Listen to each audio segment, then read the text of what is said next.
Good Shepherd. So may dalawang klaseng pastol pa din, guys. Ito ay mula kay Lord at ang isa ay mula kay Satanas. Ito ay pinapakita sa atin ni Lord Jesus Christ ang kaibahan ng tunay na pastol at ang peke.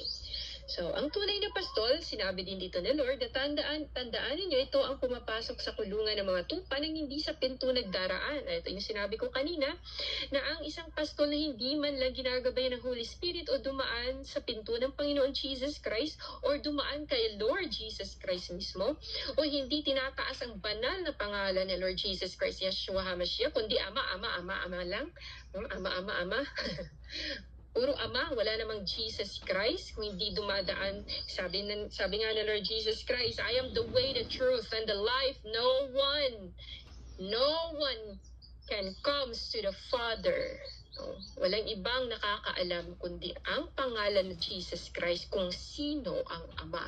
Kaya ang sino bang religion na may ama-ama lang, walang Lord Jesus Christ, kung hindi nagdaraan ng isang pastol o servant, kung sino mang mga religion na yan na tao, si Lord Jesus Christ at hindi Diyos, at hindi ina-acknowledge ang pangalan na banal, na siya ang pinadala ng Panginoon Jesus Christ, siya ang John 14 verse 6, the way, the truth, and the life, then yan po ay peke na religion. Yun nga, ang mga tao kasi pag may dumating na mga ngaral o mga nag-evangelize, welcome kayo, welcome. Pero hindi nila alam, papatayin pala ang kanilang kaluluwa at gapusin ng dyablo. So sabi dito na tandaan ninyo ito, ang pumapasok sa kulungan ng mga tupa ng hindi sa pinto nagdaraan, kundi umaakyat sa di dapat pagdaanan ay magnanakaw at tulisan. No, yung gustong talagang maging pastor ang posisyon or evangelist or kung anumang mga posisyon na yan, tapos hindi naman para sa kanila yan, sila po ay mga magnanakaw ng kaluluwa. Ililid ka po sa kamatayan. Ngunit ang nagdaraan sa pintuan ay siyang pastor ng mga tupa. Pinapapasok siya ng bantay at pinapakinggan ng mga tupa ang kanyang tinig. Minamagnet po sa pamamagitan ng magnet ng presensya ng Holy Spirit ni Lord Jesus Christ ang kanya. So tinatawag niya ang kanyang mga tupa sa kanilang pangalan at inilalabas sa kulungan. So I remember sa Lord Jesus Christ, tinatawag ako na, Aileen, gano'n. Pangalan mo talaga naka-address sa pangalan mo. Kasi nung binuhay din ni Lord Jesus Christ si Lazaro, in-address din niya sa pangalan ni Lazaro. Diba? Naka-address talaga, may address sa pangalan mo. Ang gustong iparating sa atin ni Lord Jesus Christ dito, guys, na kung ang isang pastol ay hinirang dahil nag-aaral lang ng Bible school, o hinirang ng taong maging pastor, o dahil magaling siya sa Bible, para siyang walking Bible, o sa mga Bible verses, no, magaling siyang mag-explain, kaya napasa, yun nga, kung ang papa naman niya ay pastor, mama niya pastora, napasa-pasa yung posisyon, parang monarkiya, di ba?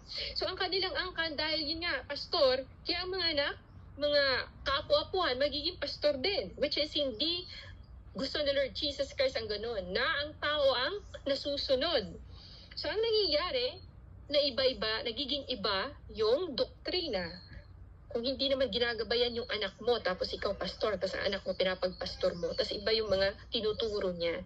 So, ang mangyayari, magkakaroon ng kaguluhan. Ang mangyayari pa niyan talaga ay ang ending ay division. Yun, ang mangyayari. Magagawa ng sariling simbahan. No?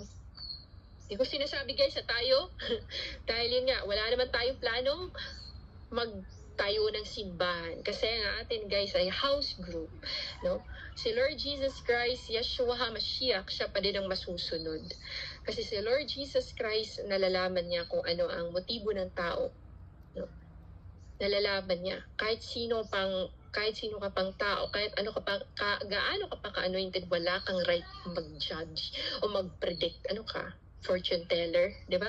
Hindi ka fortune teller. Yun nga. Sabi yun nga, gusto iparating ni Lord Jesus Christ din na napasa-pasa na yung yung posisyon na yun. So itong klaseng mga pastol, kung hindi ito dumaan sa pinto ng Diyos o wala itong Holy Spirit, ang Panginoon Jesus Christ, no? dahil ang kapangyarihan ng Espiritu ni Lord ay ang Espiritu ni Lord ay truth, katotohanan, then ito ay mga peking pastol. Sila ay pastol para sa kamatayan at hindi pastol para sa buhay na walang hanggan. Ang tunay na pastol ay naririnig ng mga hinirang ng Diyos. Kung may Holy Spirit, maintindihan ng mga tao.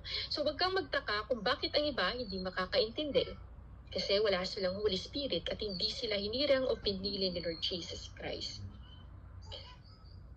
Ang tunay na pastol ay yun nga, naririnig ng ang kanyang boses ng mga hinirang ng Diyos. Dahil ayaw na ng Diyos na mamatay o mawala ang mga hinirang niya.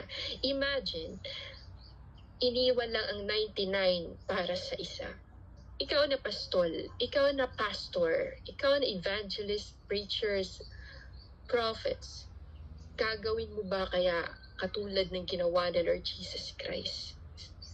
No, gagayahin mo din ba kung anong ginawa ni Lord Jesus Christ? Magagawa mo din kayang iwanan ng 99 for the sake of isang tupa? Hindi ko sinasabing iwanan yung church, iwanan yung members para lang sa nag-backslide na tao, puntahan mo, di ba? Kundi, no, akayin mo siya, encouragement, hindi lahat ng panahon kailangan paggalitan ng tao. Hindi lahat ng panahon din, no, kailangan mo siyang hayaan. Hindi lahat ng panahon din na palagi na lang admonish, kundi may panahon din para sa encouragement. Ganon, guys. Kung si Lord Jesus Christ nga, yun nga pag kinukorek niya, nasusugatan ng tao, pero siya lang din ang nagbabind, siya lang din ang nagpapagaling. Parang ganun ang gustong leader ni Lord Jesus Christ. No, yung nagre-review ka pero marunong ka magpagaling. Nagre-review ka pero marunong ka mag-bind, no, kung ano yung sakit nararamdaman ng tao. Piling hayaan mo lang yan dyan. So yun nga, kapag nailabas na sa verse 4 ng chapter 10, kapag nailabas na, siya ay nangunguna sa kanila at sumusunod naman ang mga ito sapagkat kilala nila ang kanyang tinig. So nalalaban ng mga tupa ni Lord Jesus Christ, mga hinirang ni Lord, kung ang leader ay boses or ang leader o ang leader, no? Kung ang boses na meron siya ay boses pa din ba ni Lord Jesus Christ? Nalalaban yun. Yeah? Kaya nga guys, kahit gaano pa natin ka knowledgeable about Bible, no, di dapat talaga isipin kahit na sinong leader na ikaw lang ang puspos ng Holy Spirit. Na kailangan mo talagang mag-ingat sa lahat ng sasabihin mo. Dahil hindi lang ikaw ang mag-grow. Ang gusto ni Lord na mag-grow, kundi pati ang mga tao o mga sheep o mga nasasakupan mo. Hindi lang ikaw yung gusto ni Lord na maligtas, kundi yung pati na din yung mga nasasakupan mo. Kaya ginagamit, di ba, ang tao para iligtas din yung iba. Paano sila maligtas, di ba, kung hindi marunong mag-akay ang tao? Hindi siya makakapagligtas, kundi ikakapahamak pa ng tao, ng kaluluwa. Hindi sila susunod sa iba, kundi tatakbong palayo sapagkat hindi nila kilala ang tinig ng iba. Ibang leader. May mga magaling mag-explain ng Bible, pero walang boses ng Diyos. Hindi ba si Satanas magaling din siya mag-explain? Nagpapakita din ng mga nakakamangang bagay. Ganon din si Satanas. So ang pastol na hindi dumadaan sa pinto, ito yung sinasabi ko sa Panginoong Diyos, dahil sinabi ni Lord sa John 14 verse 6, I am the way, the truth, and the life.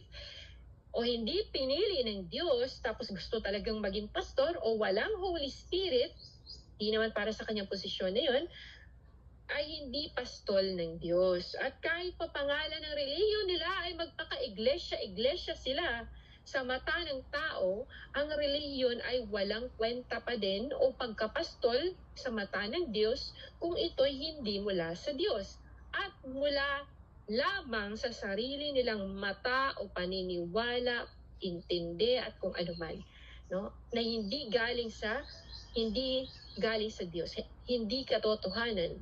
Sa simula't simula pa lang, ang mangyayari po ganito talaga. So, ang dalan po nila ay pagkain na spiritual na nakakamatay. Kahit pa siya ay mukhang walking Bible, kahit madami pa siyang memoryadong Bible verses, hindi po yun sukatan na siya ay talagang Holy Spirit filled, kahit magaling pa siya mag-explain. Makikita at malalaman pa din naman sa pamamagitan ng kanilang bunga. So, kaya't muli sinabi ni Jesus, ito po ay verse 7 hanggang 9 or hanggang 10. So, pakatandaan ninyo, ako ang pintuang dinaraanan ng mga tupa. Ako, si Lord Jesus Christ. Diba? I am who I am. Ang mga nauna sa akin ay mga magnanakaw at mga tulisan, ngunit hindi sila pinakinggan ng mga tupa, kahit pa sila'y pinapersecute. Ako ang pintuan ng sino mang pumapasok sa pamamagitan ko'y maliligtas. So, hindi po pintuan ng simbahan na literal, kundi si Lord Jesus Christ mismo. Papasok siya at lalabas at makakatagpo ng pastulan. Dumarating ang mga magnanakaw, dumarating nga ang mga magnanakaw na may dalang vaccine, 666, no, para lamang magnakaw, pumatay at manira. Naparito ako upang ang mga tupa ay magkaroon ng buhay na masaganang lubos. Gusto ni Lord na mag-prosper. So yun nga sabi, di ba, sinabi dito na dumarating ang mga magnanakaw. So dumarating ang magnanakaw, dala ang vaccine na poisonous at na 666 at hindi ito namamalaya ng church leader o pastol na peke kasi hindi naman siya galing sa Diyos. Kaya hindi ni-reveal sa kanya kung ano ang vaccine. At dahil bulag ang pastol at mga members, kaya na-deceive sa tricks ni Satan. Madami ang namatay at magbibigay sulit, no, ng mga pastol sa kung anong nangyayari sa kanilang mga tupa. Katulad ng pastol nating si Lord Yeshua HaMashiach na pinarangalan dahil napakabuti at naging magandang halimbawa dito sa lupa, ay ganoon din mangyayari sa mga tao na sumusunod ng taos-puso sa Kanya.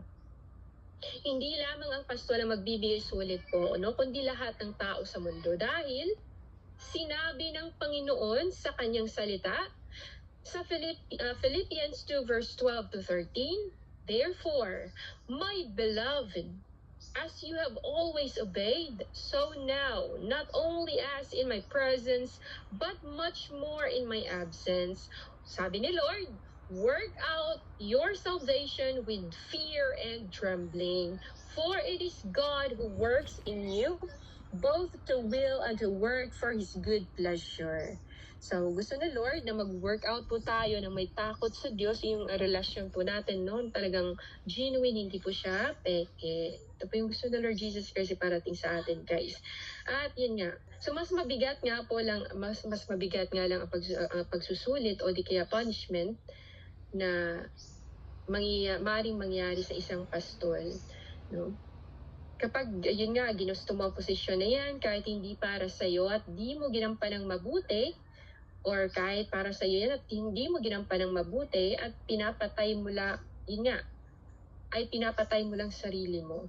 Kapag hindi mo ginampanan ng mabuti tapos papastor-pastor ka, hindi ka alerto, no? Kasi nga pinapatay ng kalaban, pinakaunang pinapatay ng kalaban ay ang church leaders, no? Church leaders down to members. Ganun po ang kalaban. Kasi sino na magagabay sa kanila kung patay na yung church leaders, no? Ganon, sa spiritual. Kaya napakakaning ng kalaban. Gusto nilang mawala talaga ang mga tao. Wala nang gagabay sa mga tupa. Magkakawatak-watak, ganon.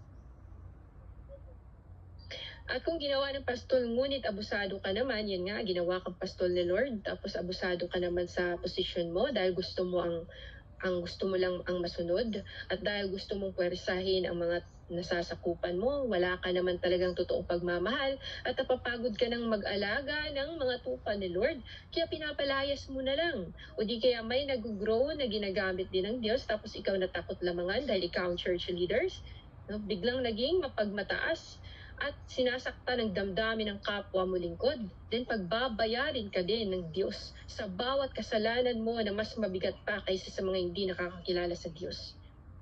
Yan po yung gusto ni Lord Jesus Christ ay parating na kailangan natin guys na matuto talaga every situation na hindi natin kailangan natin na si Lord Jesus Christ ang manguna.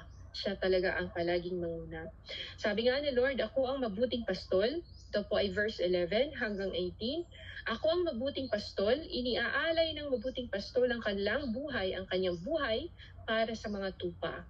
No? Ibig sabihin, ang tunay na pastol na itinalaga ni Lord Jesus Christ will do His very best para alagaan ang tupa na ibinigay sa kanya ng Diyos. Ang upahan ay tumatakas kapag may dumarating na asong gubat. Yung mga fake na mga preachers, no, na may mga sahod binabayaran, mga bayaran ng mga church leaders. No, hindi po sila faithful. No, kapag may gano'n na nangyayari na dumarating yung kalaban o lobo, asong gubat, iniiwanan niya ang mga tupa. Palibhasa, hindi siya pastol at hindi kanya ang mga ito. Sabihin, siya ay fake, no? Hindi siya galing sa Diyos. Kaya sinusunggaban ng asong gubat ang mga ito at binubulabog ng vaccine na hindi namamalayan ng church leaders na napatay ng kanyang mga tinuturuan sa church. At nag-iisip pa din sila na sila ay filled with the Holy Spirit of God, na ang Espiritu pa din ng Lord Jesus Christ na nag-move powerfully full well. No? Wala na pong Holy Spirit sa church ninyo kapag kayo po ay full vaccinated na po ang inyong mga members. Pag mga vaccinated na po kayo, halos lahat sa inyong simbahan o kahit half pa yan, iniiwanan na po yan ng Holy Spirit ni Lord Jesus Christ, Yeshua HaMashiach, ang church. Yun po yung sabi ni Lord Jesus Christ. Seryoso po yan, nagbabala para sa mga churches kung hindi po si Lord Yeshua HaMashiach ang manguna at hindi po seryosoin si Lord Jesus Christ at mukha pong pera ang mga pastor, mga church leaders ng simbahan. Nagagalit po si Lord Jesus Christ. Sila po ay mga bayaran ng mga pastor, mga church, mga servant kuno, mga bayaran po ng mga servant, hindi naman galing sa Diyos. No? Kung papatayin lang kaluluwa ng mga members, why not na umalis na lang sa posisyon na yan? Di yan para sa'yo. Hindi ka magliligtas kundi papatay ka ng kaluluwa. Dadanak lang ang dugo o masyadong madami ng dugo na dumanak dahil sa kamay ng mga false servants na yan. So yun nga, tumatakas, palibhasa ay upahan lamang at walang malasakit sa mga tupa. Ako nga ang mabuting pastol, di ba? Palibhasa kasi wala kang pakialam sa mga tupa mo. Na ayaw, hindi ka seryosong pupunta sila ng langit. Kaya ang nangyayari, nahiyaan mo ng baksina ng mga tupa mo at sasabihin, hindi pa yan 666. Di ba? So wala kang pakialam kasi kung may pagmamahal ka, sasabihan mo, ito, hindi maganda yung vaccine. Huwag muna tayo magpa-vaccine, ganito, ganyan. Sumangguni muna tayo sa Diyos, tanungin natin ang Panginoon Jesus Christ, mag-fasting tayo sa church natin. Ano ba talaga yung vaccine na yan? Bago tayo gagawa ng hakbang, ganito, ganyan, bago mamaya mapahamak tayo. Diba? May dapat ganun, di ba, church leaders. Pero, hindi pa yan vaccine, hindi pa yan 666. Di ba? Parang, sapakin ka na. Parang gusto mong sipain eh. Kaya madaming namatay. Kaya useless lang din yung pagsisimba.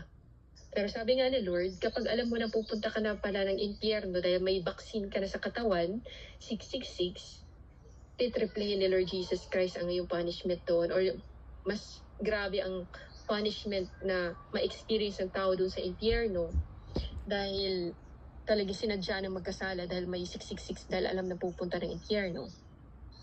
Ganun po sabi ni Lord Jesus Christ. Mayroon akong iba pang mga tupa na wala pa sa kulungang ito. Kinakailangan sila ipasok ko rin at papakinggan nila ang aking tinig. Sa gayon, magkakaroon ng isang kawan na may isang pastol. Magkakaroon ng isang kawan na isang pastol si Lord Jesus Christ. No? Maging banal po tayo para magiging isa po tayo dun sa mga tao din na may banal na espiritu. Maging one body po tayo. Isang pastol sa Lord Jesus Christ, Yeshua HaMashiach. Dahil dito'y minamahal ako ng Ama sapagkat iniaalay ko ang aking buhay upang ito'y kunin kong muli. So, mamatay man as a Christian, pero maganda yung mamatay ka nang ikaw ay may Diyos, may takot sa Diyos, papayapa ka, may banal na espiritu, no? Dahil pagdating ng araw ay ibabalik, mabubuhay ka ding muli. Ganon ba ang nangyari kay Lord Jesus Christ? Mayroon akong walang makakakuha ng aking buhay, kusa ko itong ibinibigay. Mayroon akong kapangyarihang ibigay ito at mayroon akong kapangyarihang kunin itong muli. Dito pinapakita na Lord siya ang the way, the truth, and the life. He kills and make alive. He makes alive. So Lord Jesus Christ po ang talagang bumubuhay sa mga patay. May kapangyarihan siya. Dito pinapakita niya na walang buhay ang tao kung wala si Lord Jesus Christ. Truly siya nga ang the vine, we are the branches. Apart from Him, we cannot grow. We cannot bear much good fruits. Hindi po tayo magiging mabuting tao kung wala ang Diyos. Ang utos na ito ay tinanggap ko mula sa aking Ama. No? Talagang ina-acknowledge pa din niya ang Ama. Pero isa lang po yan sila. No? Si Lord Jesus Christ. Nasa isang katawan. So yun nga. Katulad sa atin, nasa isang katawan ni Lord Jesus Christ dahil nagiging isa tayo dahil sa banal na Espiritu ng Lord, ganun din po ang Father, Son, and Holy Spirit.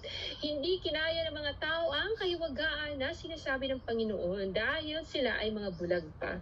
No, hindi nila maintindihan ang sinasabi ni Lord Jesus Christ at hindi rin na-reveal sa kanila dahil hindi pa panahon para malaman nila.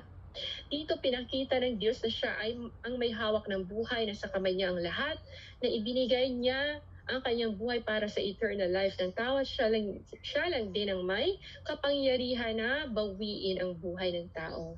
So ang Diyos lamang makakapagpabuhay at may kapangyarihang bawiin din ang buhay, physical man o spiritual. So wala din kapangyarihan ng kahit na sino laban sa Kanya. So hindi natin kailangang katakutan pala ang dyablo. No? Dahil walang kahit na sino, no? Walang kahit na sino ang tawag dito. Walang kahit na sinong above sa kanya. Wala din kapangyarihan ng kahit na sino, yun nga, na lumaban sa kanya. Kahit gusto pa nilang hulihin si Lord, no? Diba? Nung nag-share si Lord, gusto nilang hulihin, pero si Lord ay dumaan lang sa gitna nila. Kung walang pahintulot mula sa Diyos ay hindi mangyayari ang isang bagay. God is in control, ika nga.